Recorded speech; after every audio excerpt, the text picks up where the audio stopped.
Hey, wait, stop. You're not in live streaming to us.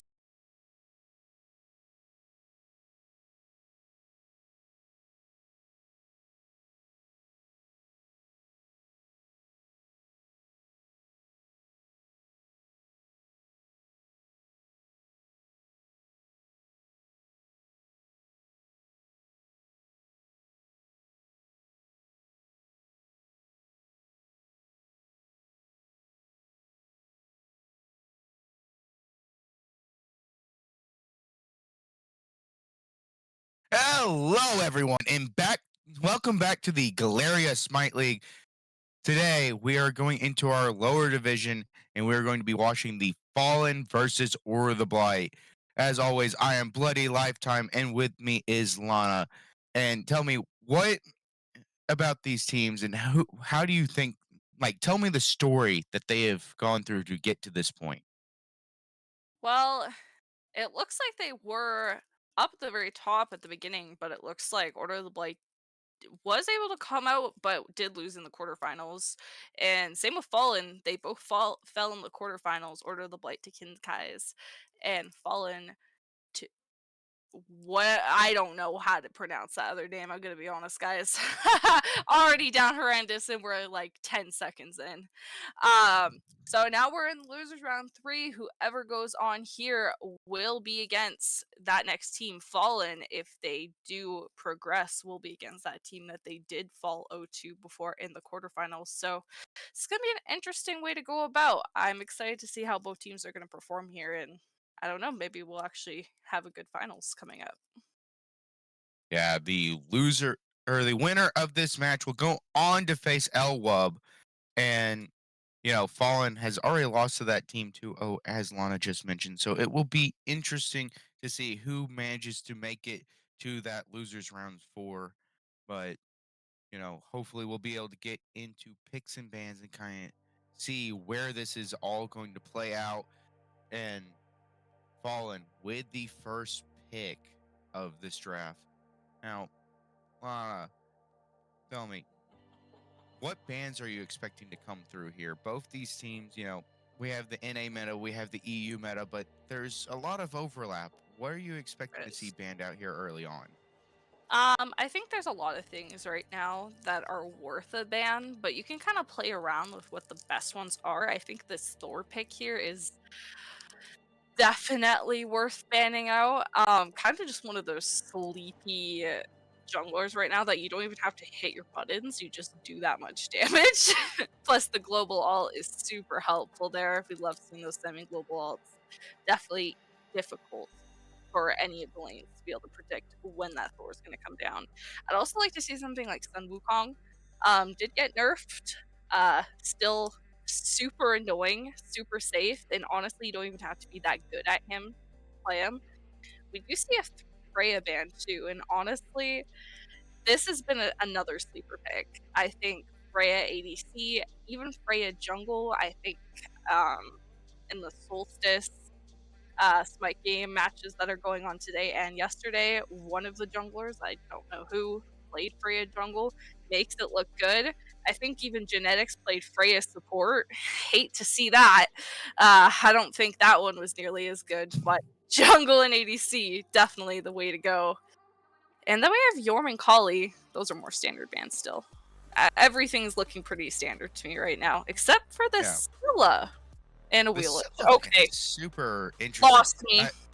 I, uh, you, the Scylla and a Wheelish bans, I am assuming that those are direct bans I am for coming these for you. teams, not wanting to give that Scylla to the team of Fallen and fearing that YOLO player, knowing that he's been good on it, so they're trying to get rid of it.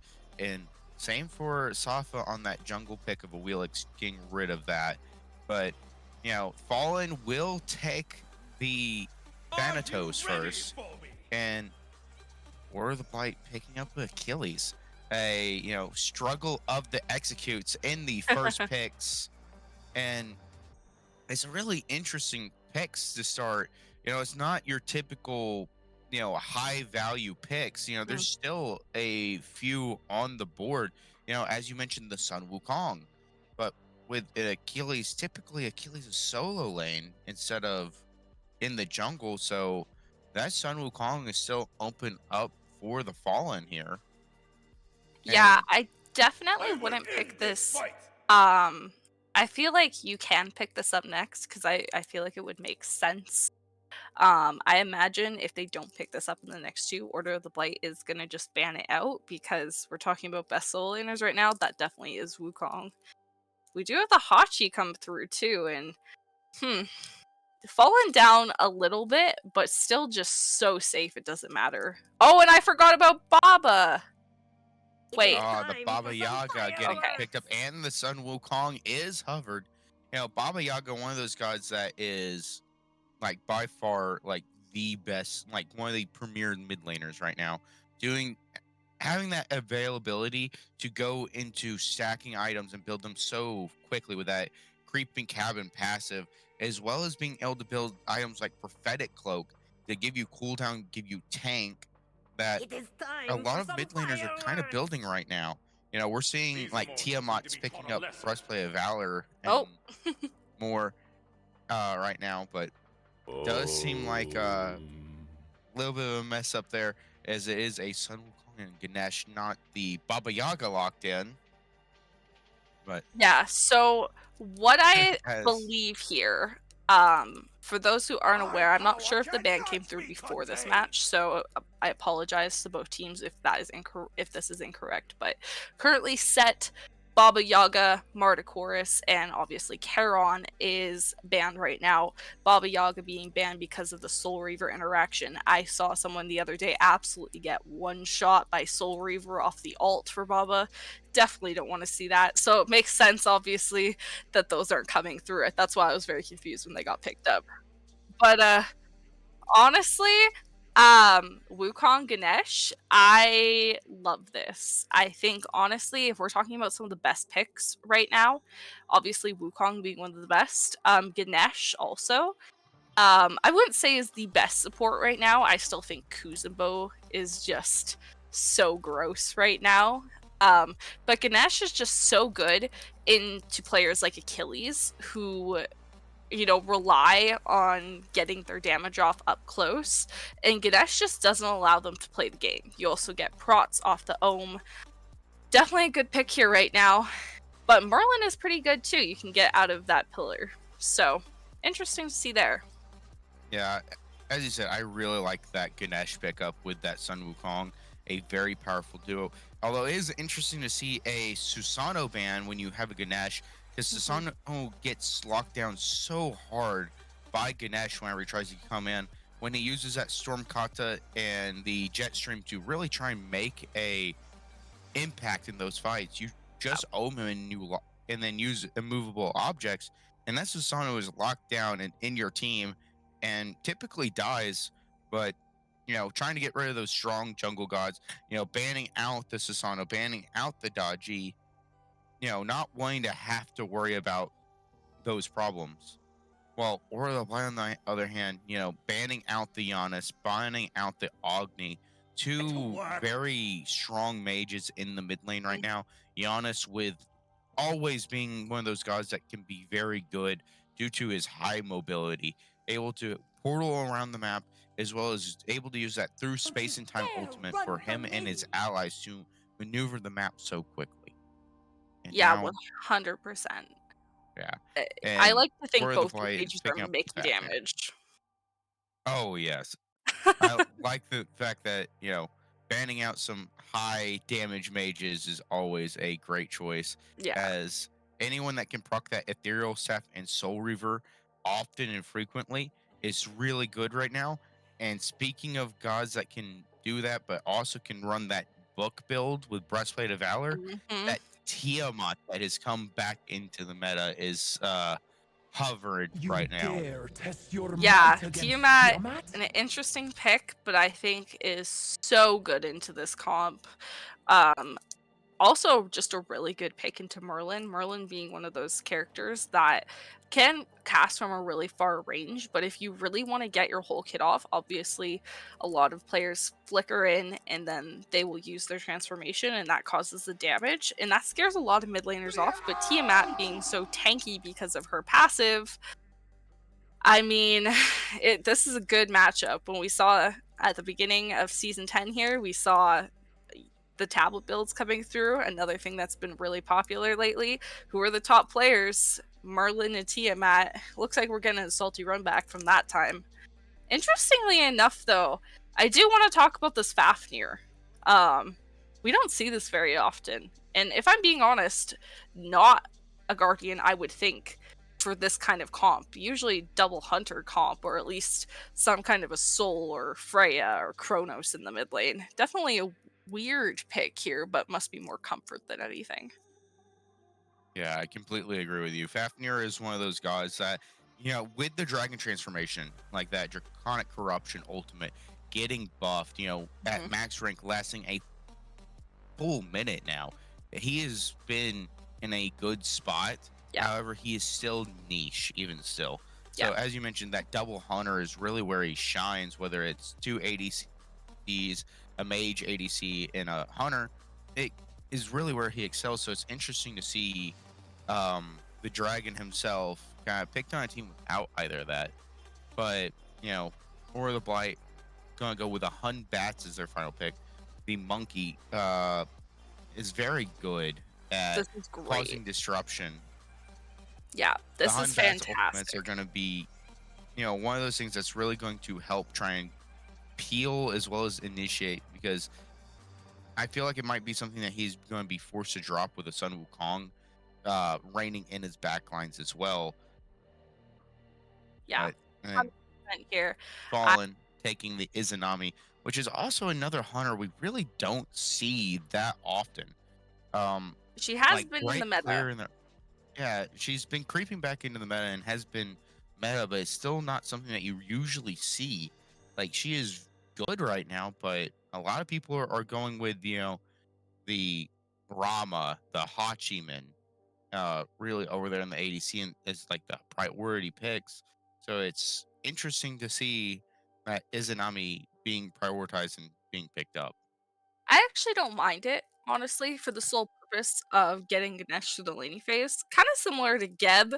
Obviously, you never pick Geb for the laning phase. Same thing with Ganesh. I think Ganesh is a little bit easier of a laning phase, can provide that extra damage for your ADC off the one, but, um, definitely not the strongest by any means. And when you have Fafnir Hachi, who arguably I would argue probably has quite a bit of pressure, having an Izanami just be able to clear the wave so you don't have to worry too much about that.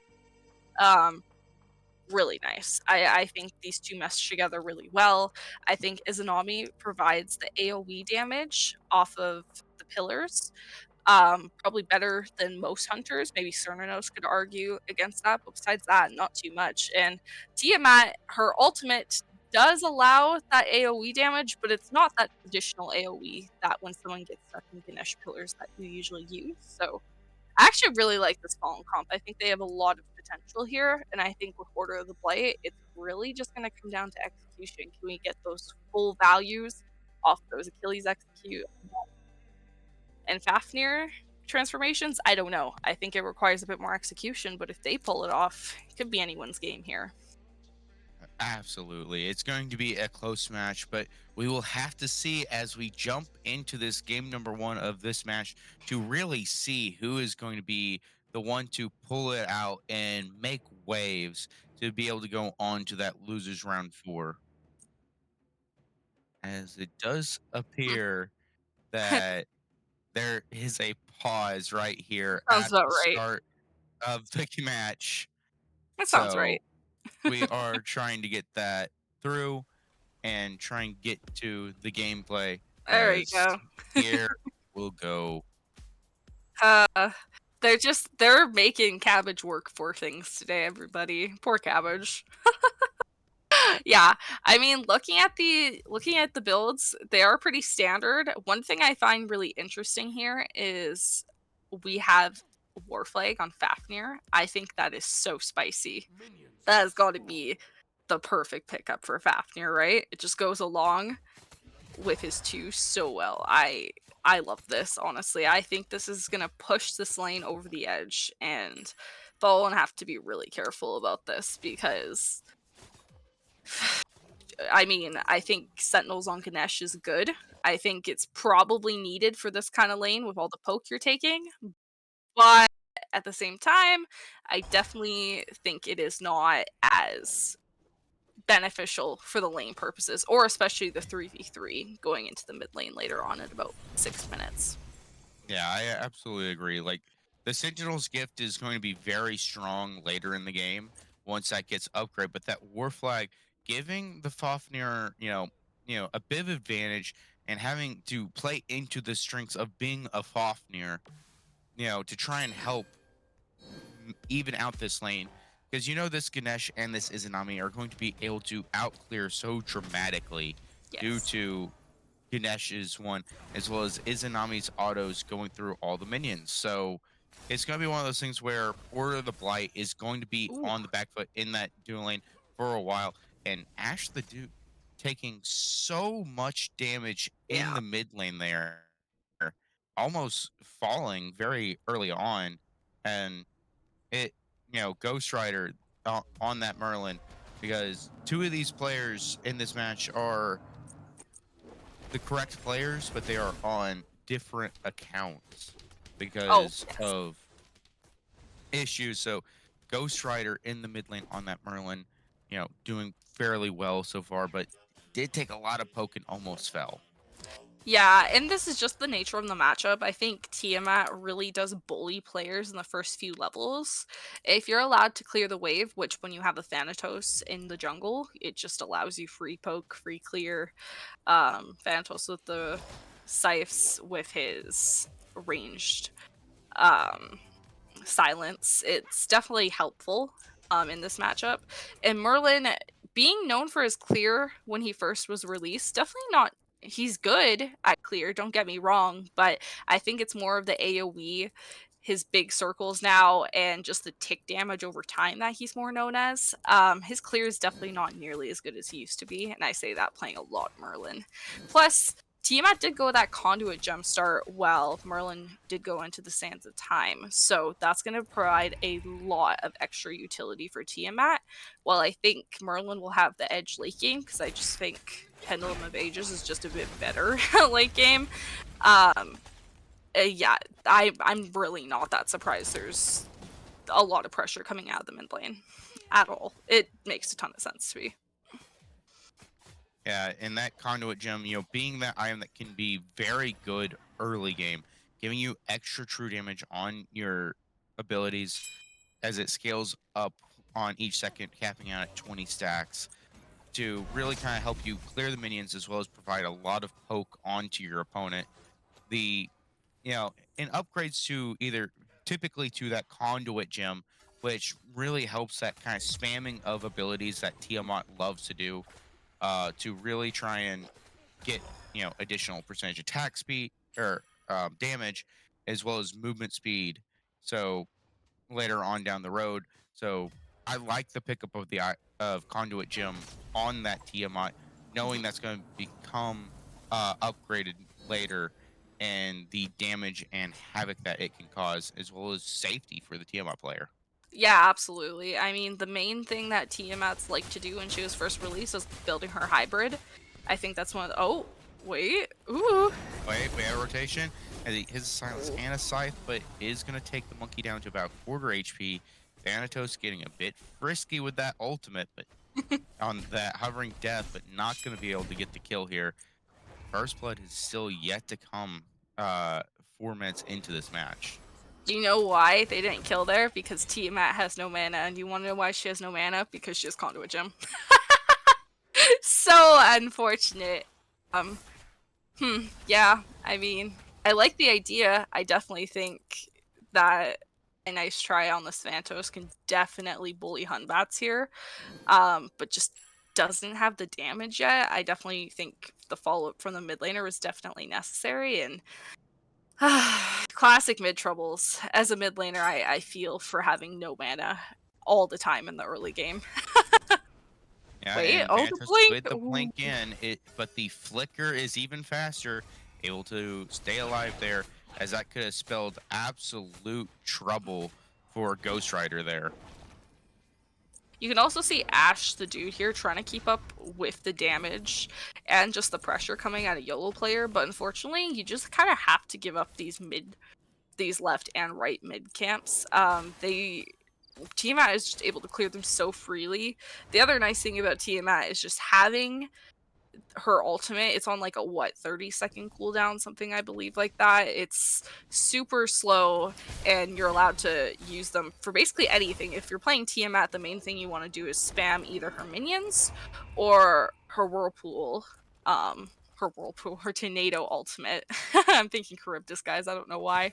And it just allows you to just clear the waves all on your own. While for most mids, you definitely want your support or your jungler to be able to help clear those, because you just take so much poke. We saw that with Ash Dude before, and that's why he almost died to that Thanatos earlier. That's an Yeah, interesting and ult. one thing that I will find a bit interesting on this Thanatos is instead of going the Boomba Sphere, which is typically how a lot of Thanatos play to try and really assist with those AA canceling ideas in a Hydra's Lament, going Oh! for the Eye of the Jungle or the Blight looking to go for gold here. No picks, but they have it warded, and that is a big Fafnir ultimate. And it looks like that they're going to be able to get that. Oh. The Fallen not even noticing that they were doing it, not even noticing it was there. And that's a Gold Fury that or the Blight just snuck away. I okay. I mean, I can't even blame Fallen if I'm being honest here. Wait. Oh, Izanami Oh, the dashes second in? one is an Okay. Ami. Is getting lit up. Is getting ran down by 3. The monkey is on her. The First auto blood. attack's coming through, and it will be Aura of the Blight getting first blood given to Blue Slayer on the ADC. But in the mid lane, it looks Oh. like Ghost Rider is gonna find a kill of his own onto the Tiamat, who is diving onto him. Gonna be able to slip away and get a kill himself. 2 kills going away with Aura of Blight and a Gold Fury, Oh. as XP difference is now equal and a small gold lead after all of that. You know, it made sense that Fallen was so far ahead at the beginning. I mean, look at our lanes here. We got Wukong, Tiamat, and Izanami versus Achilles, Merlin, and Hachiman. I mean, they bring their own pressure a little bit, but definitely not until probably about right now. I'd say they all start to come online a little bit, don't have to clear nearly as hard. Your abilities start to scale a bit better, but I catching Fallen slipping a little bit here. I mean, you gotta remember where they're basically the whole team was missing. I'm wondering what Fallen's comms looked like there, or what they even sounded like. Were they calming at all? Because realistically, there is no reason that there's absolutely nobody on the map, and you are thinking against a Fafnir comp, where is everybody? Definitely catching him slipping, and they're just playing this completely correct. I wouldn't be surprised that in the next few more minutes, once that gold comes up again, Order of the Blight is going to be coming right down on it. I think Ganesh is placing awards, so that's good at least. We have something to go off of. Not gonna get caught off that easy again. Yeah, And and both Izanami the just got it. mid laners are going into that Tablet of Destinies build. It's interesting to see that the Merlin did not go the conduit gem and went that Sands of Time with it instead. I guess wanting that cooldown throughout the game, and that Pendulum of Aegis, which gives you that 20% cooldown and a little bit extra damage. But it's really going to be interesting to see how much that starter item plays an impact. It's already given that Tiamat like a early lead, even though that she gave Ghost Rider a kill as well. Yeah, So I mean, That is an interesting point to make because the standard mage build right now for both of these is typically that conduit gem, but I really can't blame Merlin here at all for going Santa time. As a Merlin, the more rotations of your abilities you can get off, the better, and that's why he's so good with A, proccing items, and B, cooldown. So why don't we just mix both of them together? There's no problem with that at all, and I actually really like to see it. And the Achilles ultimate coming through a little bit early, not able to take out the Wukong. He had him in threshold before he went up into that somersault cloud. But even though he was standing in the menu wave, taking a lot of poke from uh, the manual, he is not able to do just enough damage to Hunter to really make that execute fall through and get that kill. There goes. Ooh, But a big monkey rotation is gonna force ooh, Fennel. YOLO player back. Hovering Death Mm, looking for something, but is gonna back out. Fallen boring. taking a lot of poke and a lot of damage there. Getting forced back, not able to commit as much as they want to. And now Aura the Blight dancing around this Gold Fury again, already on top of this Oni Fury, popping the Draconic Corruption ultimate. And that Oni Fury is getting shredded. It's already at half.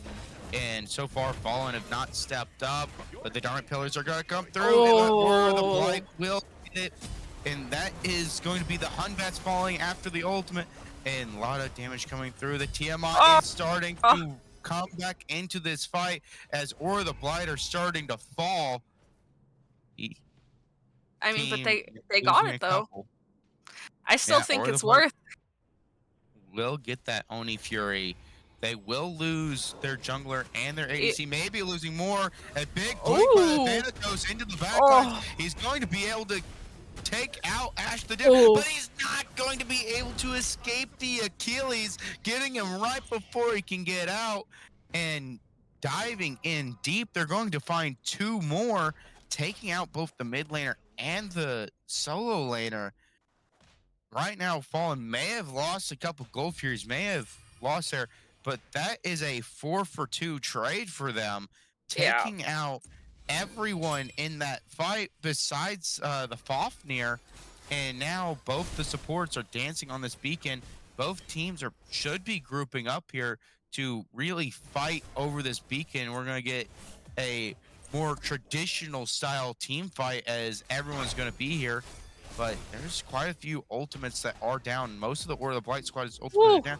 And big damage onto the Tiamat by the Merlin. You know, getting stunned, getting that Eclipse and all of that damage down is going to force back the Tiamat, putting her down to a quarter. And that is going to be a 3 Stygian Beacon for Order of the Blight. Yeah, I mean, first we gotta talk about that Gold Fury, right? I mean, again, amazing pull out of Order of the Blight. That's a scary secure, by the way.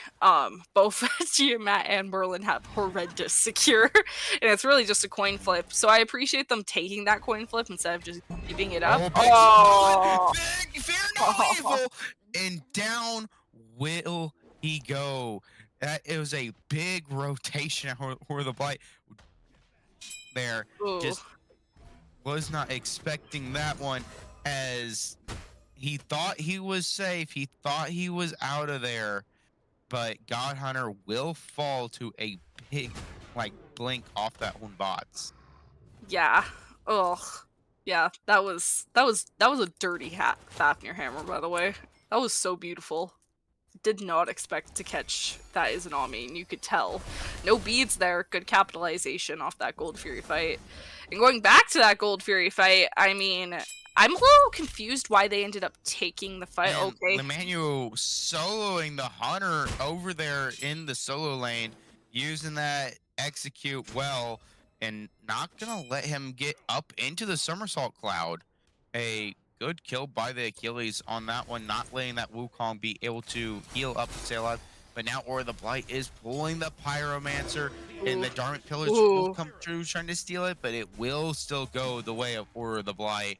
You know, you're mentioning about that scary secure right now. Fallen has the better secure. I mean, they have, you know, as you mentioned, Tiamat and Merlin, not the best secure gods, but they do also have a Ganesh as in the mid lane, there is still more action going on. Fafnir will fall. Oh, The fire is coming through, but he will shred that no. Thanatos and trying to go in more, getting ohmed out. He's waiting for the abilities to come back out. That Tiamat is running, but what is he going to do? His unmovable Body obstacles is going blocks. to do it, but he is not going to Oh, have enough places to go. This Ganesh is not able to CC this Merlin for long enough. And finally, YOLO player will fall on that Tiamat. That Ganesh trying to give him a future, but ooh, big Wukong onto the Merlin under the tower is going to be forced to use the somersault. Cloud is going to be mm, off the mark, almost taking out this is just an Ghost arena Rider. match.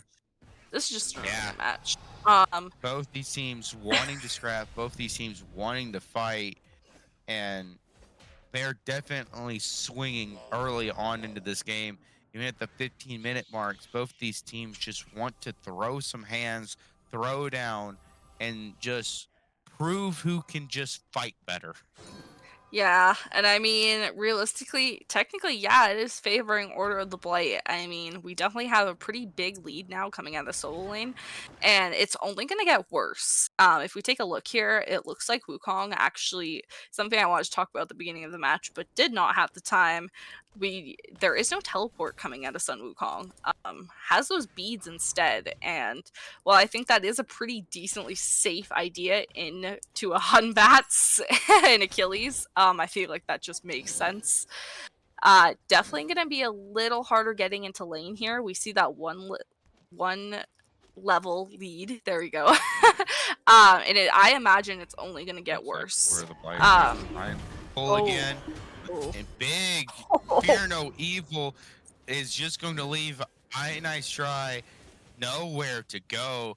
Fear Imagine No Evil existing. and the Fafnir hopping on top, just going to be absolutely eviscerated. But right now, that Hunbat's looking to do more, but forced to hop out as they're going to get another Gold Fury the way of Aura the Blight, being on absolutely on top of these objectives throughout this game so far.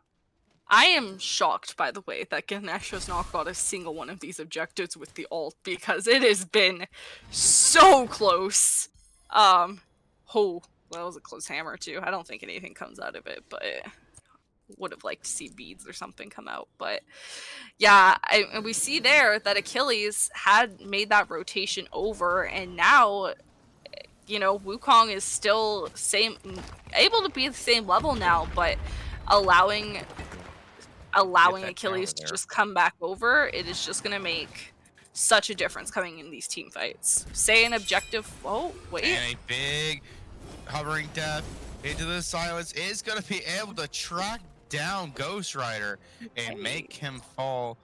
And now it looks like the Fallen, finally having something swing their way, are going to be able to get a Stygian Beacon, try and balance out that power and movement spike that or the Blight had gotten so far off those beacons, since every beacon gives you 1% movement speed and 5% structure damage and objective damage. So it's very good that the Fallen are trying to even that up sooner rather than later.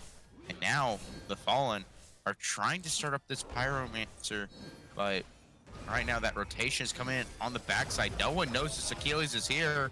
He is going to be ohmed out, but he wants that Tiamat, Oh. but is going to get hit with the obstacle and get knocked down. Not going Yeah. to have anything Really not come sure. from a big rotation off the backside, but Aura of the Blight have created the space and are going to try and pick up the Pyromancer themselves now. This should be an easy Pyromancer, Big in my blink in, opinion. Fear No Evil, going on to I Nice Try, going to put him down to a quarter and force him out of this fight as the ADC melts the Pyromancer, and now they're re-engaging, trying to lock down the Sun Wukong, but forcing the Somersault Cloud, and they are diving a bit hard. The Tiamat with the shotgun onto the Achilles, going to put him down to a quarter. This fight is so scrappy. Both teams using all of their ultimates. All that's left is 2 on each side. Just both teams wanting these Ooh. kills, wanting these fights. Ooh. Is that Merlin Eclipse doing just taking that Tiamat down to such low HP? It's one of those things where they have the ability placement, they're getting the damage out, but they're just living with such low amounts of health and sneaking by. I am very surprised they didn't actually end up committing to that mid tower. I think they were a little bit scared. If you guys weren't paying attention, Order of the Blight may have got that Pyromancer, but Izanami with a beautiful split push ends up getting that tier 2 over in the left lane. So any kind of fight that goes Fallen's way, that's an easy left-hand Phoenix here. That's exactly what they want. And it kind of evens some things up quite a bit. I mean, Izanami 2 levels up now on this Hachiman, and that's not where you want to be as Hachiman. 2-0-1 in 2 levels down. Izanami has been doing nothing but fighting. Maybe transferring that over into this mid game would be probably ideal. I mean, it looks like Oni Fury is going to be up soon, and I think if Fallen are going to take a fight, it should be absolutely right now. Yeah, having that 2 level lead, being dangerously close to level 20. As I say, that is going to hit level 20 on that Izanami. So might be 1 in 3 right now, but is the only person in the game at level 20 due to just farming left, right, and center is going to be that Iza. As I would like to see Fallen try and pull this fight, pull this objective, and have their Izanami here for it, because if she's able to be here, able to use that level advantage that she has and try and create something, that would be their best bet. You know, you have Oni Fury up, you have this beacon coming up in about a minute and a half here, and It's both pretty teams. Sorry. It's pretty common here that a lot of teams will be going for this beacon, and then whoever wins the beacon will just go for gold. So it looks like both teams are just waiting out for that. And honestly, in my opinion, I think a lot of teams, especially in comp right now, are kind of overvaluing that beacon a lot. But I think this might be the one game where it's actually quite appropriate. Izanami is Yeah, going to or the come over Blight are from the split gonna start push. pulling the Gold Fury. No, they saw that Izanami and trying to make a rotation, but she is gonna get that Oh, back. So, or the Blight with a full 5 are pulling this Oni Fury. With the hovering wait. death gonna come up, come Ooh. down, as he is gonna force the peas and Aegis out of the Merlin, but the Fafnir will fall. And now we're going in deep. The Tiamat is Oh. now chasing them Ooh. down, but she's gonna get blown up herself. And they're gonna trade out junglers, but this fight is going crazy. There is Anami's back, is gonna save the Tiamat with a beautiful dark portal. The silence is huge, the knockups are huge, and Fallen have found 4 for 1 and might be able to find the Merlin if this Wukong can get the job done, but not quite having the damage. And this is a Phoenix on the menu for the Fallen, as they are going to try and melt it with the use of this Izanami. I don't know if they're actually able to get this here. It looks like Merlin's coming It, back it up, looks like and this Fafnir jumping in is going to meet his okay. maker, as doing a little bit too much, getting a little bit caught out. Izanami with Oh, those autos that can go through minions, able to still box that Merlin that was doing so much damage with those abilities, but not having the minions to body block is gonna wind up losing out that trade. Not gonna get the bird, gonna take about half. But they did get the Oni Fury. They got the beacon. They got 4. Now they have a 300 gold lead, and they definitely have the EXP lead at this point in time. Fallen doing everything they can to get back into this game and put in as much work as possible. Now trying to pull the Pyromancer while they have a free opportunity for the Blight. Doesn't even know what's going on, just gonna get there a little bit too late. And now I'm someone pick up expecting to the see. bomb. The bomb! There we go. Good job, Ganesh. Ganesh does he does get his Magi's cloak taken out because of it. Poor Ganesh. Don't want to fight for another 60 seconds now. Ganesh, no Magi's cloak. Can't get CC'd. Can we talk about that last fight, though? I mean, there is no reason that YOLO player in this mid laner should ever live like 2 whole dives here. YOLO player, honestly, in my opinion, should have been dead to rights the second that Tiamat jumps in and has 3 people facing them.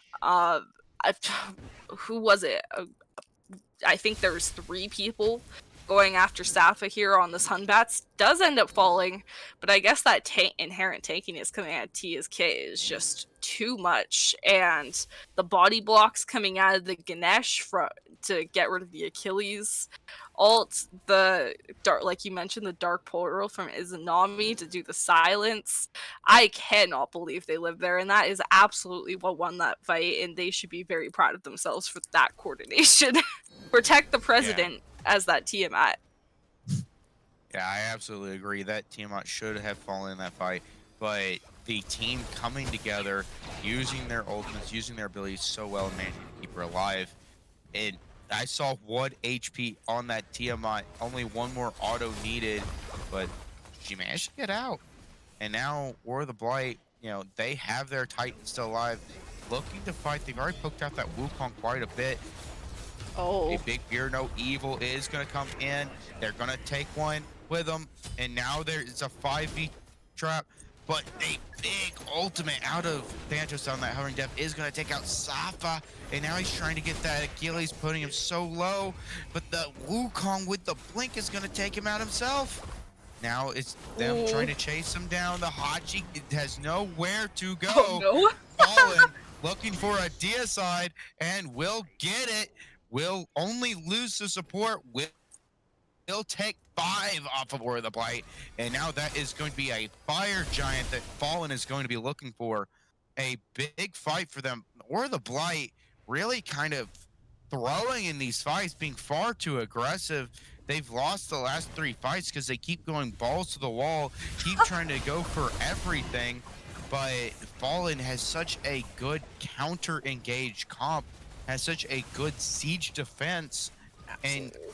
keep coming out on top in these fights where they're re-engaging after a lot of ultimates off of War of the Blight. And now that is a full Fallen squad with Fire Giant and off that deicide, and that is massive for Fallen. Yeah, that is or the Blight. They, like you mentioned, they have the better, I would argue that they have the better team fight too. I mean, Wukong is a lane bully. I think he's definitely not known for his team fights, as annoying as he is. I think Achilles is just better with that execute late game. I mean, Safa is literally known as a team fight god. Merlin, known as a team fight god. Fafnir and Hachiman, all known for that strong late game team fight. And there's no reason they should be losing these fights.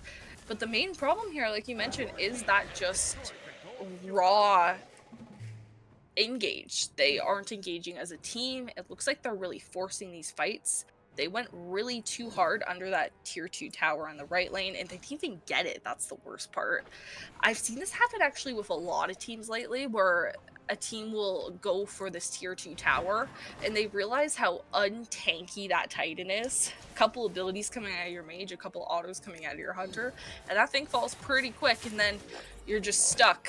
Someone has to tank that damage, usually being the support or the solo laner. And at that case, that's not what you want.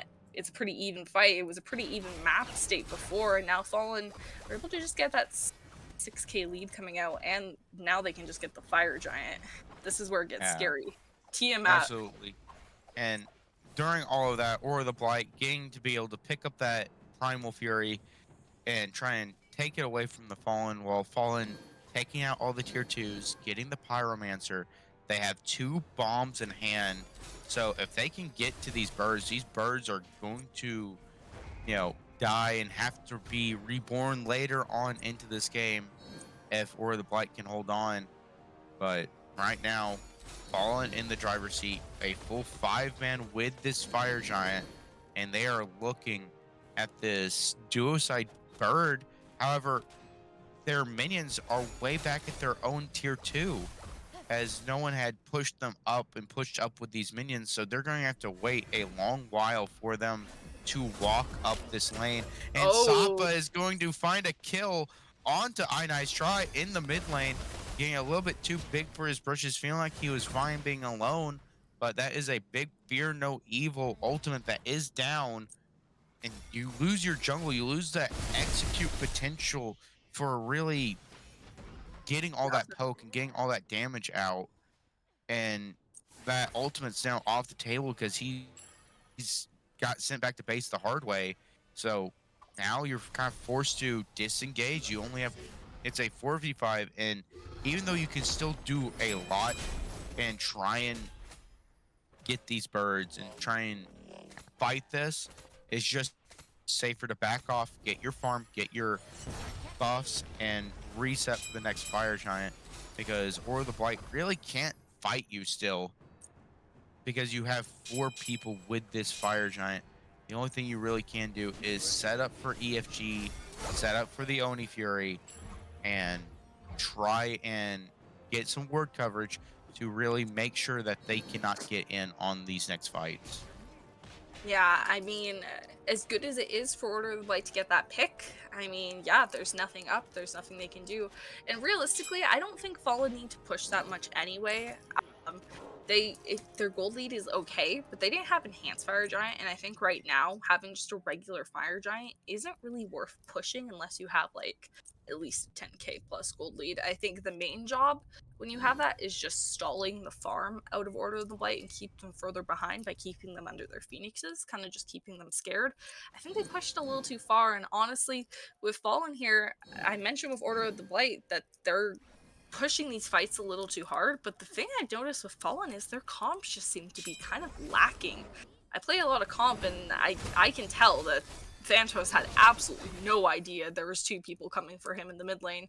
Knew Achilles obviously was there. They were 1v1ing for a while, but Safa just kind of came out of nowhere, and it was a pretty big surprise, and it just kind of completely ruins their siege potential. So I think a lot more communication needs to come out of Fallen. I think Order of the Blight just need to learn to play to their comp strength and play kind of slow. Could be either way. Whatever team learns first is probably going to take this next Fire Giant. Yeah, and right now, War of the Blight is, there's always a saying is wars win wars. Well, they have all of the eyes right now and all of these sentries all over this fire giant pit.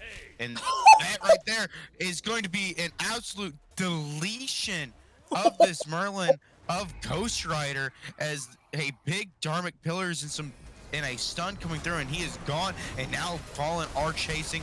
But Nice try not even using the hovering death. That's going to be absolutely nukes diving into 4 alone. But right now, a big Fear No Evil is going to force them in and is going to be forced out, though, as both these teams are going in wildly. This Tiamat right now fighting so heavily into this Fafnir and into this Achilles, trying to knock him up, trying to keep him there. Oh, That Achilles is at 1 HP. Will they be able to get him? And it is the Wukong. If hitting the nail on that, hitting the hammer down on the final nail is going to drop him down. And that is a 2-for-1 for them, as long as they can get out and avoid this Hachi in this Hoon bots. But, look at that ward coverage over on that Fire Giant side that War of the Blight has. They have wards everywhere. I only see 2 sentries out of Fallen, and they're not on the Fire Giant pit. They are not on the top side, and their wards are in a little bit of awkward places. They are managing to avoid those sentries on the highest side of War of the Blight, but not really having the best ward coverage at the moment until this Ganesh just came through and cleared up a bit of wards on those Fire Giant. With that sentry, Fallen now trying to get that ward coverage and trying to really hold down and lock down this EFG pit with these wards. I mean, you're definitely right that wards win fights, but you know what also wins fights? Merlin walking right into a Tiamat one. Oh, that is such a feels bad. I mean, I honestly, Tiamat, her one being one of the most high damaging abilities in the late game, for the sole purpose that it's a pretty rare occasion you can get all the ticks off. But Merlin, no relics, or had relics, didn't use a singular one, I don't think. It was kind of just a vibe check coming out of the YOLO player here and was able to just absolutely demolish them. And honestly, I like the idea coming out of Order of the Blight, but there's absolutely... They're gonna get Ghost Rider again, taking the Merlin out of the equation, and now They will trade out their jungler for it, but they don't care. They are going in deep. They are chasing down War of the Blight. This Izanami raining in so many autos onto that Fafnir. It's going to force him to jump away. That Wukong with a big triple knock up to knock him back into the Izza, and the Izza is shredding them. This Kinsai, this dominance, this penetration build is deleting them as they have nowhere to go.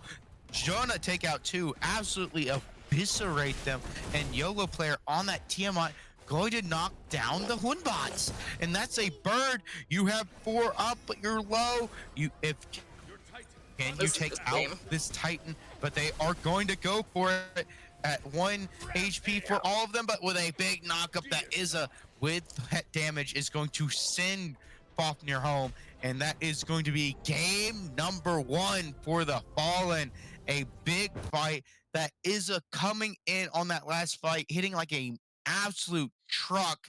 Him and YOLO player doing so much work there.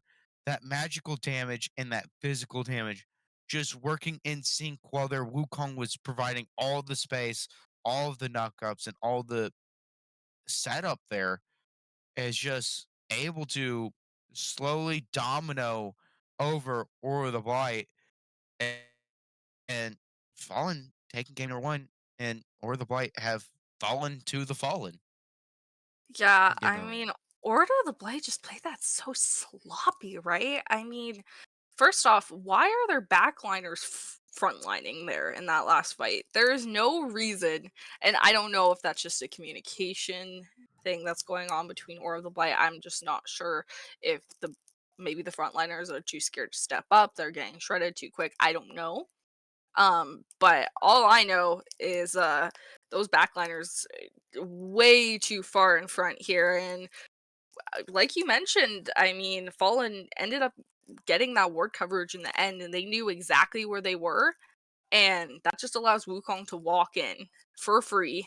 And as good as Achilles can be, I mean, you got to get someone into execute threshold, and that was not even close.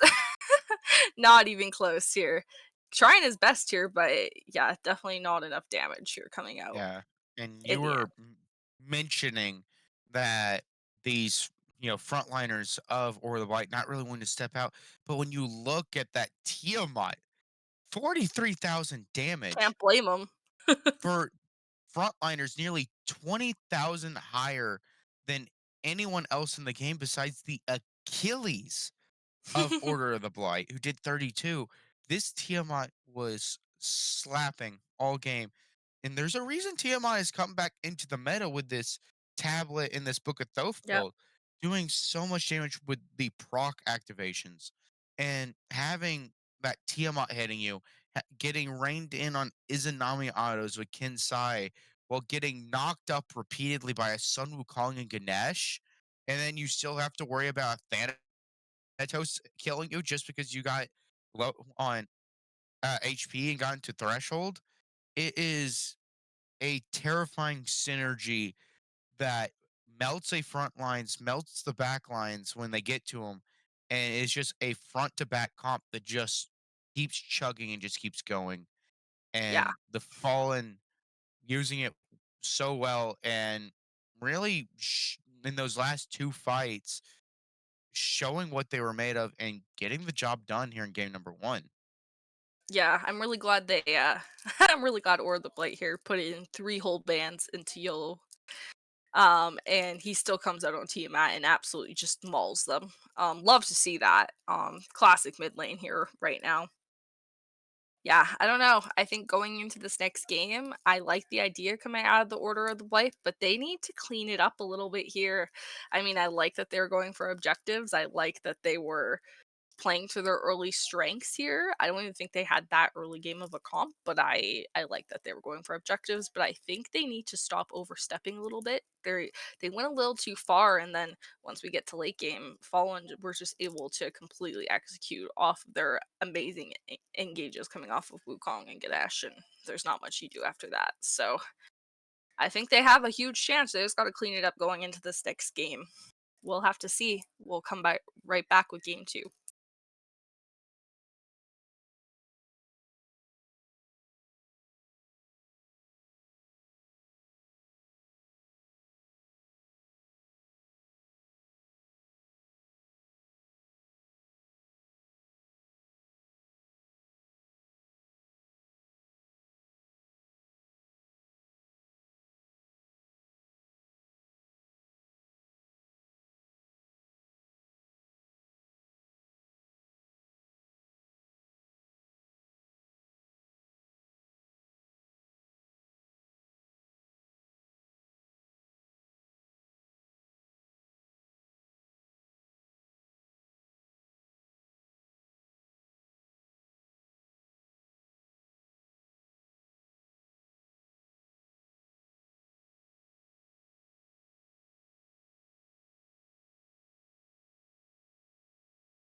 Hello, everyone, and welcome back to game number two of this lower division of Order of the Blight versus the Fallen. As we saw in game number one, the Fallen were able to take it off the backs of their Tiamat and their Izanami, doing insane damage and putting in so much work in those fights. Now, Lana, what are you expecting that Order of the Blight is going to do going into this game number two to really try and make a difference and bring things back into their favor? I mentioned it before we went on break, but I think with Order of the Blight, I think what they need to do the most here is kind of just clean up their engages. I think they had pretty decent engages. I saw a lot of Blink Hunbass initiations. I thought those were really good. However, it wasn't focused on one target, and I've seen this a lot, especially in lower level comp, a lot of, when we're talking about jobs, right? Like, whose job is it to dive the backline? Whose job is it to peel? Whose job, you know what I mean? It gets a little lost in translation, but I think something that would clean up a lot is just having jungle solo focus the same person. I feel like Fallen got out a lot for the sole purpose that a lot of the damage was split up the set between several different people. I've always told my comp teams, if you're solo jungle, focus one person together. Once they're dead, move on to the next one. If the backline is able to hold that off for a little bit, that is perfect. And I think as a Merlin Hachiman, you should be able to get out of dodge pretty easy and be able to have that playstyle. Um, so maybe that would be a different idea. I don't know if they want to run that Fafnir again. I like the idea behind it, but I think in the late game they just weren't able to take objectives as much as they want. Maybe going into a double hunter comp would be more positive. I don't know. There's definitely a lot of things that could be changed. I think the main I thing though is stop going for those insane engages and just play it slow for your team. I absolutely agree with everything you say. And I also think that they should be prioritizing either picking or banning that Tiamat.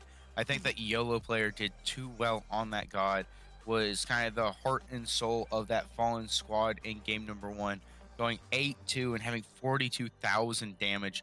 I think that's a god that you cannot allow the fallen to be able to take again and have into game number two. And I'd really love to see Aura the Blight either pick it or ban it, and make sure that that mid lane is not a repeat of game number one for them. Well, that makes it really tough too, right? Because they did focus three whole bans. Right now. I'm wondering if they're gonna go for that Scylla ban again.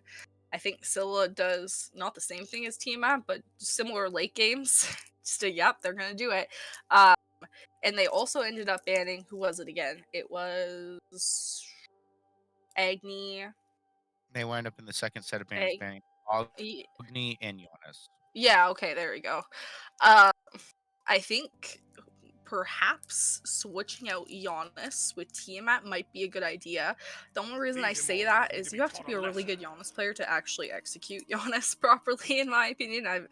I've seen a lot of good Giannis's, but I've seen a lot of bad Giannis's. You have to be in for that playstyle, and while I think that might be okay for YOLO, you don't have that tankiness as much, and if you're using your portals for damage and for initiation, which I seem like that kind of playstyle, it's a lot easier to punish. So I'd totally be okay with that. They are gonna go for that Wukong again though, which is okay. I didn't hate it. I don't think it was super impactful, but Watch your that's head. fine. What's with the wheelish, hey? Okay. Well, I have a plan. the Wheelix was banned in the first set of bans by Or the Blight in game number one. She did get some buffs lately, seeing a bit of love, and I feel like that is a god that the fallen have enjoyed, do love, and their jungler This is a bloody of business. Shall we I9 get to it Stride then? is fairly confident on that pick, and it's something that they wanted to take away in Oh. game number one. And Son a of a Wheelix drunk Horus of as the first two war! picks for the Fallen. You have the knock up on the updraft of the Horus. You have a lot of ways to get in on the To the Skies ultimate, and it could be, a good combination for the Fallen here. or on the Blight on the other side, grabbing an Ares, grabbing a Susano, and having a Sun Wukong. My question only is who's the next god they're grabbing that is a beads burner? Because they're looking to strip away beads, make it where you're getting pulled by that Ares, make it where you're getting stunned by that Wukong or knocked up by that Susano ultimate. And it's just who else are they going to grab to Are try and you play ready into for that me? style in their ADC and mid laner to really try and fulfill that plan? I mean, realistically, I feel like you can't. When I think of someone who beats burns in ADC, I think someone like Artemis. But if you play Artemis in this comp, you are absolutely dead meat. Um, I'm thinking other ones. Maybe Don's Burrow has come up in the meta a little bit. He's not super safe into Woolish, but if he just uses his sake on his feet, she will have a hard time chasing him down, and that's typically one thing she would need to do. And he can also just juke away really easy with his leaf. I love doing that to people because if unless you're really paying attention, you can't follow him very well. I think that would be an okay pick. I think in the mid lane right now, we do have maybe, I mean, yeah, they ban around the Merlin, and I'm not mad at that because Merlin has a pretty good potential to put off enough damage that the Vortex, you will have to beads it. Other ones, I think Agni is a pretty good here. He's got that range CC, and again, like I mentioned, going into the second or going into game one, it's a lot of Mickey damage. And it's great follow up into I will Ares, end so this fight. that would be good too. They are gonna Fallen is gonna go for that Hachimon. Was that Izanami, but I definitely prefer that because Izanami would have just got farmed by Ares. Yeah, and in those bans, we saw Aura the Blight take away it on her, take away the Tiamat, not wanting Fallen to be able to run that back. Well, the Fallen getting rid of the Izanami in the Merlin, other Time gods that to can really exploit that burn. Book of Thoth, Tablet Destinies build. And another one that can do it fairly well is the Agni, and he's hmm so much You will range regret on getting in the my way. Rain of Fire ultimate, and having multiple bombs that he can constantly be throwing is always a great pick, as well as I really like that Rama pick. Yeah. It may not be Let the the bees waters burner that you're looking rise. for, but it is the person that will absolutely shred doing to having those astral arrows that can go through enemies that you can do every time that someone gets pulled, hitting multiple targets at that same time, as well as having the astral barrage to steal objectives and pick off the enemies that happen to manage to get away. Hold on. That is a risky Hebo pick. We're going Hebo in the mid lane, hey? I feel like out of all characters, I'm not sure how I'm feeling about Hebo into this comp. Yeah, I mean, YOLO player was absolutely destroying him on that Tiamat, but let's remember, I mean, Tiamat gets in there as much as Hebo, but Hebo's a lot squishier, does a lot faster burst damage. And I mean, I guess Ghost Rider was kind of struggling with that relic usage against him in the late game, so I mean, it's a lot easier to Aegis Tiamat abilities than Hebo ult. So, I mean, I guess we can see how that works out, but it's definitely risky. I think it's spicy. I would like to see it, and it provides great knockups for a Wheelish. So this early 2v2 is very scary for Fallen. I think Agni Susano needs to be extra careful going into this, or there will be an easy first blood within the first couple minutes. I agree, but you also gotta realize that Agni Sasana, it's going to be who can do the damage first. These are very Mhm. strong gods that we like, early game, mid game, potential carry, Hopwall a late game carry. Well, Agni and Susano, the Susano's more early game, but that Agni is an all game threat.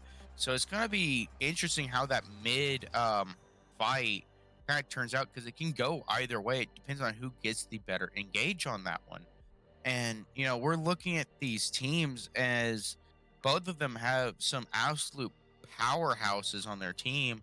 You know, Hachiman, then the Rama.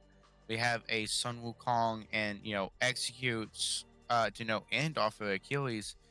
So these teams are very even, but both of them have very different game plans. And on paper, not taking game one into consideration, Who do you think has the better comp, Lana? That's tough. So I actually am gonna swap my complete idea of what I mentioned game one. Game one, I mentioned that Fallen, if they had, um, wait, was it? No, it was Order of the Blight. I'm doing the exact same thing. If Order of the Blight is able to actually get value off of this Ares pull, get value off of Susano alts, if Susano is allowed to play the game, I think this definitely can go to Order of the Blight, but I think there's more just simple, easy to initiate game plan coming out of Fallen. I mean, this is literally a free game for a Wheelish as long as she just sits back and ults the right target. So it could really go either way here. I think a lot of it's just going to come off to the pop-off potential, and like you mentioned, who engages first. I mean, oh, I think early game, I actually really like Fallen. I think um their mid 2v2 is just a little bit stronger early game. Hebo, not too much damage, but a lot of utility and super fast cooldowns for clear. And I also prefer their dual lane early. I think Order of the Blight, the only one I prefer early on is the Sun Wukong. So, I don't know. It could be all over the place. I could be totally incorrect, but it could be either one. So I'm excited to see if YOLO can actually pull this off in the mid lane, because that team out was scary and this could be way scarier. Well, in the end, off these balanced teams, we will only have one way to find out, and that's by jumping into game number two here. Both these teams putting in a lot of work into game number one, and we're going to see that already. You mentioned last game the support difference, that War Flag versus Sentinels gift. Well, we're going to be seeing that yet again as the fallen Idazi on that Horus is going to pick up the War Hmm. Flag. Now, game number one, he played that Ganesh and, you know, picked up the Sentinel's gift. Well, now he is playing the aggressive god and is able to pick that up himself. So, you I'm know, I'm very I'm intrigued over the Ares Sentinels. I think it gives, like I said, a lot of tankiness. I think that's one of the main reasons you buy Sentinels in the early game. I feel like when that's a I'm fast looking, clear. yeah, gotta love Ares clear in the early game. Yeah, I mean, I think kill pressure wise, this is gonna go to Fallen in this dual lane, but I think clear pressure, this is definitely going to Order of the Blight. Um, yeah, when I'm thinking, because I play a lot of support, right? And when I'm thinking what starter I should pick up, when I'm picking right now between something like Sentinels and Warflag, I think of the mid 3v3 more than the dual lane, if I'm being honest. Because can your mid 3v3 actually utilize that pressure? Because in my opinion, that's where Warflag is best, in that mid 3v3 skirmish. And I would definitely argue that Susano Agni uses that very well, along with Ares himself having that extra movement speed to just run people down. So I'm very surprised he actually votes for the Sentinels. I don't think it's a bad pick, but I think it's, you know, something to keep in mind. I think the best option that he has right now, though, is going into that Sovereignty, which I imagine will be Sovereignty. Oh, Oh, a oh, big knockup. oh. The feather step, and that is first blood going the way of the fallen, catching out Safa in the jungle as he was trying to leave those mid camps, managing to hit that knockup through the wall as he had his back turned, and a good kill by I Nice Try very early on into this fight. That's not surprising either. Like I mentioned, he both got some pretty low cooldowns in the early game. Really, ideally, those who clear fast are going to either choose the left or right waves, and then the opposite team goes for the other side. Yeah, that's great, but a Wheel Shibo has some pretty fast clear, and you can see there that they were Agni has his dash in his flame wave, and that provides pretty decent damage. But in my opinion, Susano kind of sucks at clear in the early game, especially in comparison to someone like a Wheelish, who has those 3 straight damage abilities and can use Suku to actually get around and get there faster. I think that was just really sloppy coming out of Order of the Blight. They should have known that someone like Hebo or Wheelish would be able to clear fast enough to contest both mid harpies on both sides. I mean, it's fine. Susanoo scales more than anything. But it is kind of unfortunate because we're just allowing Hebo to get a bit of an early lead And this in the mid Hobble lane. is level 5 already, as he is going to get the knockup and the crashing waves. And that Susanoo is already put to 1 HP, but has the blink to keep himself safe. The Wheelix already using Suku to jump in on him, and he's going to be able to slip away with some fast footing and a nice blink timing. Yikes. I mean, that is you just broke their ankles. I have no other words for that. Very good play. Good thing he bought that blink. But keep in mind now, Susanoo, I mean, he has a lot of mobility, but he really wants to use that for damage. So for the next about minute and a half, he's not going to have any engage. About to hit level 5, and right when you hit level 5, that's usually when you want to try and gank either solo or duo. He's not going to have that utility anymore, and it's going to be a lot harder to actually play this out, honestly. So, as good as that play is, it's going to put him even further behind, and it's going to just make him really struggle to get back in the early game. A Wheelers got a free initiation with that blink, but he no longer has anything. So, eh. Yeah, and as you mentioned, this Hobwa and this Awilix being so aggressive in this early game, able to combo those knockups, which unfortunately there is no diminishing returns on knockups in Smite, as there will always be the full duration. So knockup into crashing waves is a unfortunate true combo for the sake of Order of the Blight, and Fallen doing it very well. A big Wait. platform, a big stun. He's at one, Oh! and a big save. The Susanoo showing up at just the right time, doing just enough damage for Le Manuel to get the kill, as that fatal strike was inches away from that Wukong's face whenever they managed to get that kill. A good rotation and good timing out of Safa on that Susanoo in order to keep his Wukong alive there. I would be real mad if I was Achilles here. Just used his teleport to get in the lane, so now he has to walk. And a big Typhoon, 1 HP, and the Rain of Fire is just off the mark, almost finding its mark. Wheelix jumping out, perfect timing, barely getting out before that chain locks her in and cripples her.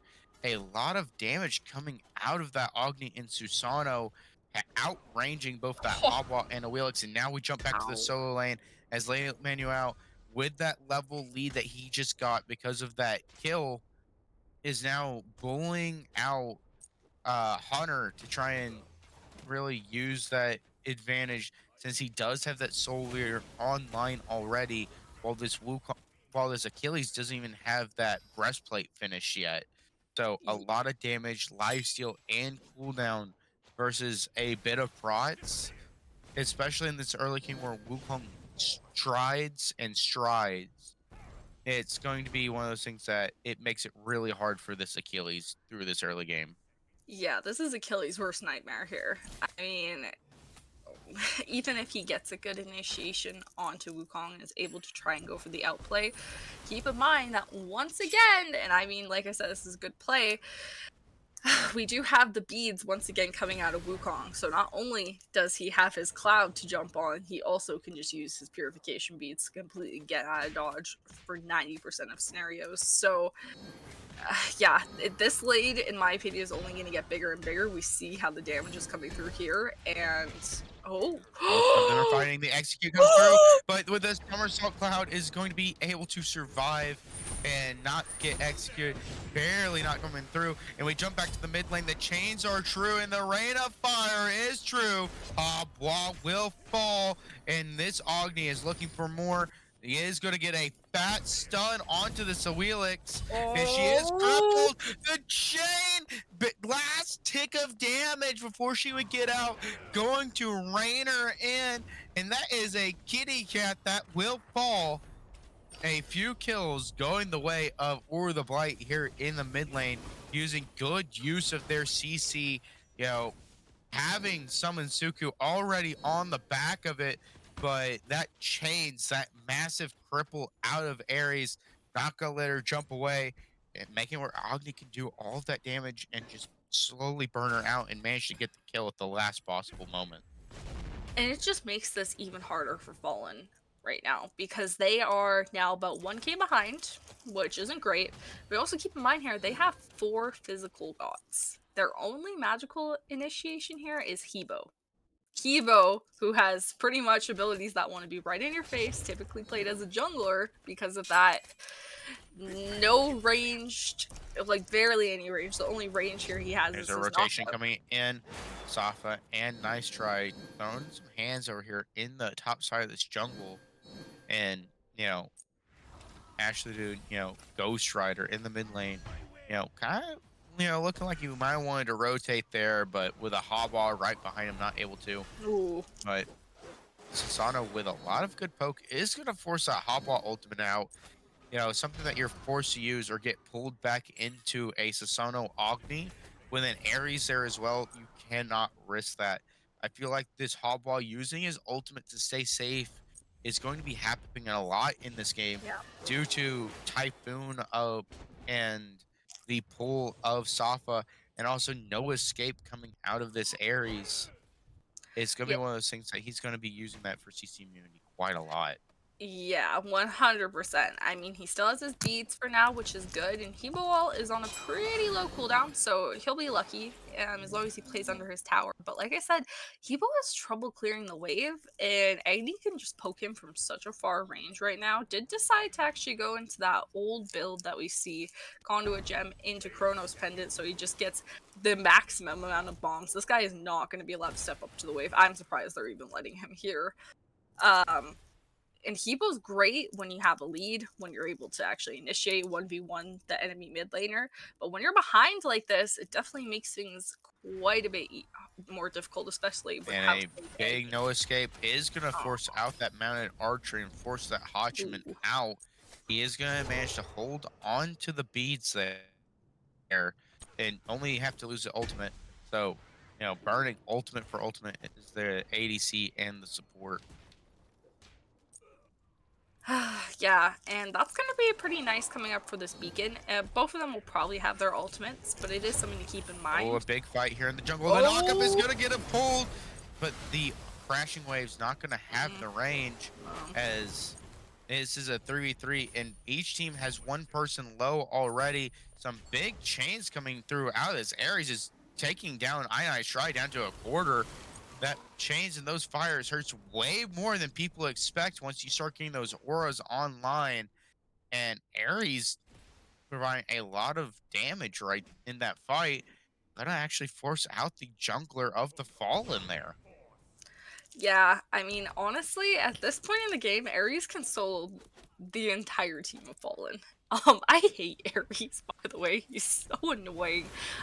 Just got a buff, by the way, for those who don't know. 11 seconds on his chains, or sorry, now 11 seconds on his chains, was 13 before, so he basically has it up whenever he wants, which is so annoying into their whole comp. I mean, Achilles uses his dash for damage. You can see it here, right there. Obelish obviously uses Suku, can't use Suku. Hebo is fine into him, but it's still annoying, and both Hachiman and Horus do have their dashes as well, so that's super annoying. As long as he plays it right and hits what he needs to, he's good. Wait, did I? Oh. Ooh. And Safa will fall off of a big fight in the Typhoon and everything. Not gonna be enough as he's gonna be collapsed on. And no ultimates were expended to take him out. And now it looks like a rotation might be coming in on this Ares, but not gonna be quite fast enough to try and lock him down. As now the Fallen have the pressure and are going to start trying to pick up this beacon here. Yeah, it And looks they like it will will go. get the free Oh! and get a kill. Yellow player Oh! just like, I think this kills, and uses Oh! a crashing wave, That was max range close. onto Ghost Rider, and takes him down. A great play by YOLO player to just bold ultimate that Agni and take him down. Agni's not allowed to play the game, apparently. This is what I meant by he was great 1v1 potential. It Oh, a looks like it's big gonna be coming rotation here, coming too. in onto No the ult on Hachiman. Hachi. He has no ultimate. He has nowhere to go. And Safa will track him down using that jet stream, using everything except his ultimate just to keep him there. And that's going to be another kill going away. Where like both teams kind of trading kills back and forth. No team really showing any advantage at this point. Right? And this is a hot wall getting pulled by No Escape, but is going to have a good Aegis there, immuning a lot of the damage, but it's not going to be enough when you have 3 of them on you and no beads or ultimate, as you're just going to be killed. A great mind and great eye by this Ares of Day of Evil to know, hey, he has no beads in his, he just ulted my Agni. This is free. We can just trap him in and he will die. Yeah, absolutely. And I mean, I, you mentioned it before, the game before. This is a war diff going on here. Like, straight up. Hachimon dies over on the left lane, had no wards up, should never be stepping up without any kind of, without your ultimate against someone like Susanoo. I mean, not great either. Susanoo can chase you. Probably one of the best matchups into Hachimon.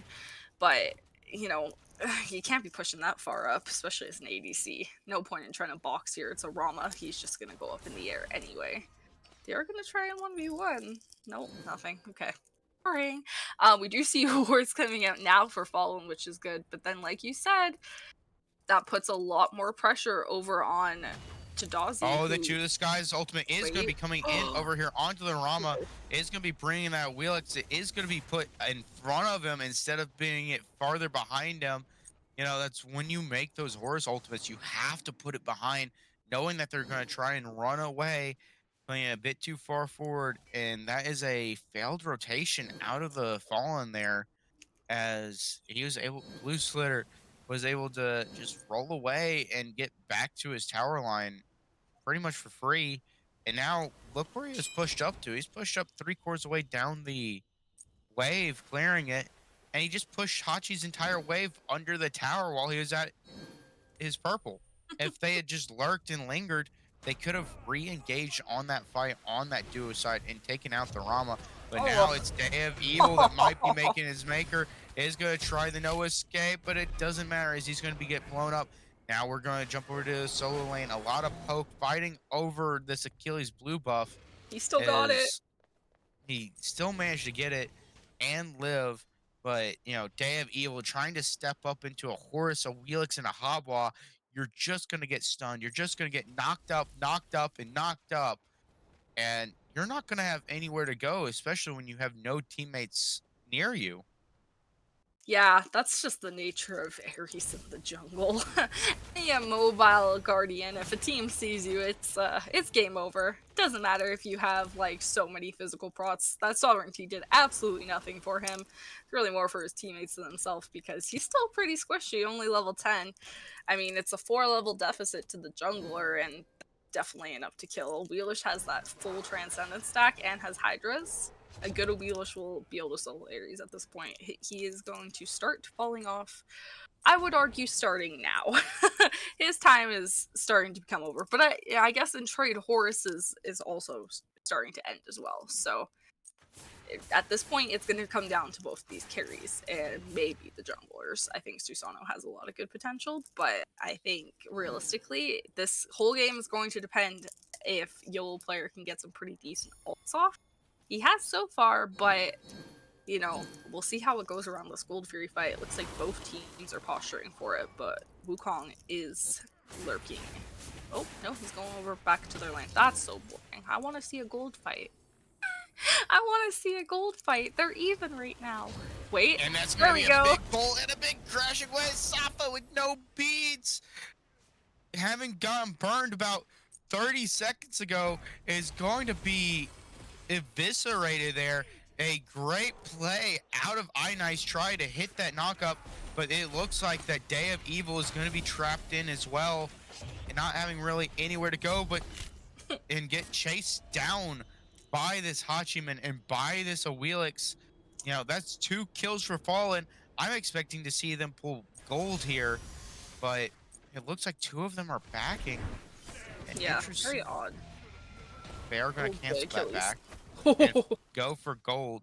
Achilles almost biting off more than he could chew and almost getting sent to the grave himself, as now Fallen creating some space, creating some time, are going to start picking up this Gold Fury, trying to keep this Sun Wukong off of it. Is this a wheel says he's already level 17. Let's This man see. is strong. A Oh. great ultimate, and he never makes it to the somersault cloud. A great pull by the Awilix and a great absolute shred by that Hachiman, as that is a Gold Fury and a free Wukong on the menu, as Fallen have now taken this lead to a 3,000 gold lead just in these last few fights. That was really clean out of Fallen too. You guys may have been wondering why it was such a stall on the Gold Fury, and that not really Big was. knockup Oh, on that stop! Ghost Rider. Stop! Max range knockup, max range Oh, ultimate, and the he's way he going to gets meet out. his maker, but Safa chasing him down. Hold Can YOLO player survive? on. No mana, Oh, but no Fallen here. problem, as he dives through the tower with the ultimate and gets the kill, but also manages to make it out. This That's so sad. man is wild. He's This literally man, not allowed to be banned out. He's not allowed. it doesn't matter what you ban out of YOLO player, as he is putting in work through these fights. Cabbage, can we see the damage real quick? Is that possible? I am quite curious. Yeah, he is pretty far up there. I don't count solo damage. That's Mickey damage.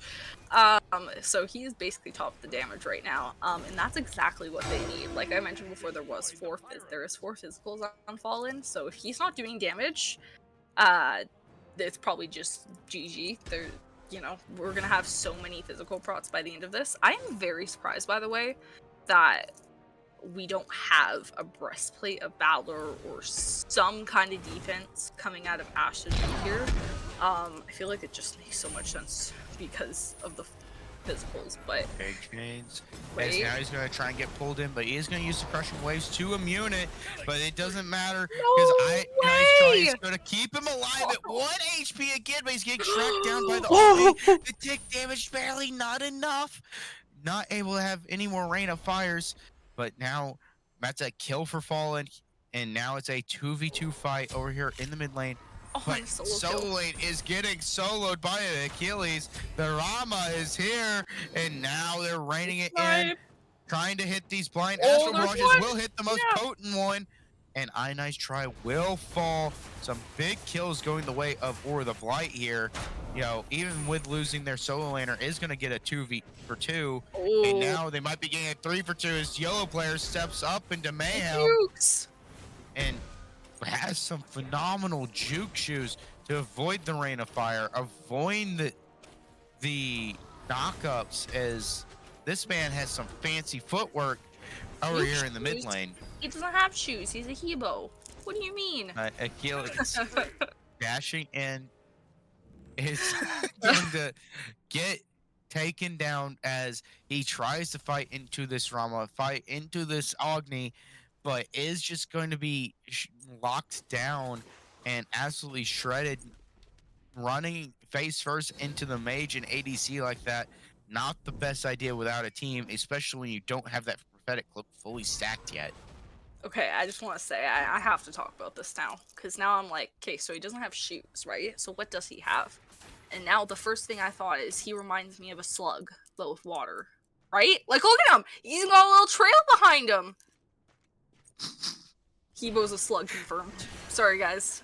This I don't make the rules. This is just how it is. I'm sorry, I have to talk about it. It's so funny. Okay, but, yeah, I mean, very interesting fight coming out of both sides. I mean, keep in mind, even though it didn't look like that favored fall in there, it did. We did have the split push coming out. Ares blink into the no escape is gonna force the Hobwa ultimate this time. The To the Skies ultimate as well. You know, 2 ults for 1. That's always a value trade for this Ares, knowing that they don't have that big powerhouse Hobwa ultimate now. or that utility of that Horus, but they are looking to try and go on to Yellow player, are going to get his beads this time with that big Typhoon. And this Agni is out of place. Wukong is running in. And a Wheelix on the other side taking out Sapa. Oh, But we talked about that Agni dashing in as he's going to be the way taken he's out out himself. dead. This fight is going so far for Fallen. 3 kills, 4 kills. This knock-up city is absolutely dangerous. You have so many knockups, so much potential for that. And the Wheelix ult is tried and true, always coming in at a perfect time to keep someone alive. But you know, with those knockouts, with them not providing diminishing returns, nowhere to go, nowhere for anyone.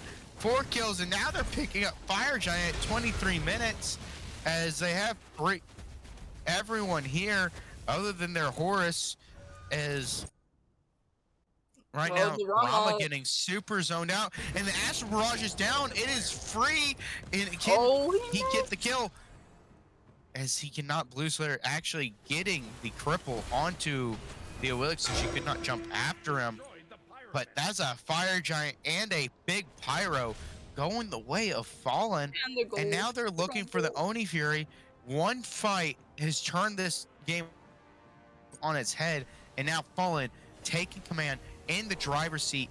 9k XP, 8k gold. They are now hitting level 20 on several of their players, and just in a commanding lead right now. They have putting pedal to the metal, floor, putting that gas pedal to the floorboard.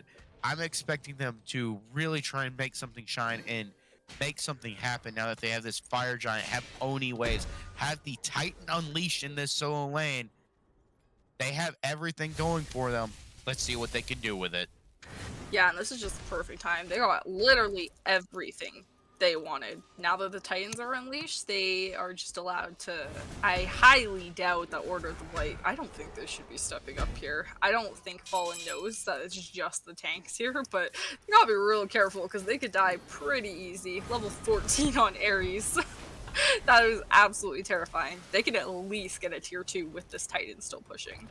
Yeah, and they And are going to get the tier 1 pretty easily, they got not 2 having bombs too. any problems with it as they're continuing to step up. This Ares taking a lot of poke already at half. A big crashing waves, and that Wukong will get deleted. The no escape point. Oh! And that is a execute onto the Ares. This Hobwa is living at 1 HP, and then the Wheelix and Hachiman combo just absolutely keeping them locked down with that feather step so the autos can rain through. Oh no. Big Astral Barrage just off the mark, letting the Hobwa live. This Titan is still alive, and that is 3. Is this going to be game? As Fallen is going to be able to lock down the Rama. Knock up, knock up, knock up. It is down. Deicide, they still have the Titan. This game is over. Fallen, knock up city, nowhere to go. When there's no diminishing returns on a set of stuff, why not just keep using it? Because there's nowhere to go. You're CC'd forever. This Hobwa, this Wheelix, and this Hachi going wild, going ham in those fights, feeding off each other, able to run it down and just run down Order of the Blight in those fights to take number 2, take the set, and Order of the Blight have fallen. That's funny. Order of the Blight Fallen. That's a good one. Yeah, I mean, congratulations to them. They played that super clean. I mean, they had a couple rough patches I think they can clean up before they go into the loser bracket finals. Um, I think this was super good out of them. They played exactly what they needed to do. We saw also, can we talk about, okay, that's such a beautiful number. Can we talk about the 10k mitigated on a wheel? It's just exactly 10k. We never see that. That's so beautiful. That's so beautiful.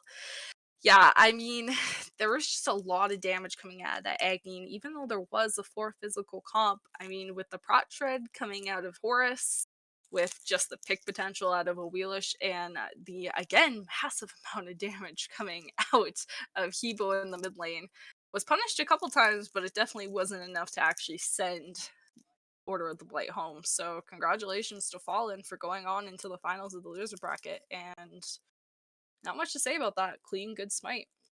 Yeah, just Fallen doing so well on that second game, using the knockups, using the executes, and just doing so well working as a team, feeding off each other's CC, feeding off each other's damage to really send that one in their direction and take it to, oh, are going to move on to losers round 4 to face off against Elwub, and the winner of that will make it to the finals to face off the Kenkais, who so far have only dropped a single game in these playoffs, and that was to Elwub. So it's going to be interesting to see to who of Fallen or Elwub will make it to the finals. But that's Story. for Look at another this. time, Look at as the Fallen have done their job and made it to that next round. Fallen was 0-2 to Elwub as well. So we just got there's just stories all over the place here. I don't know. As it Oof. will be a barn burner of a match, as the Fallen have fallen to Elwub before, but will have a chance to redeem themselves and make it to the finals to face off against the undefeated in this playoffs, Ken Kai's. But that's something for another time, and we will hope to see you all there in that match when it happens. But for now, this is the end of today, and we will see y'all next time.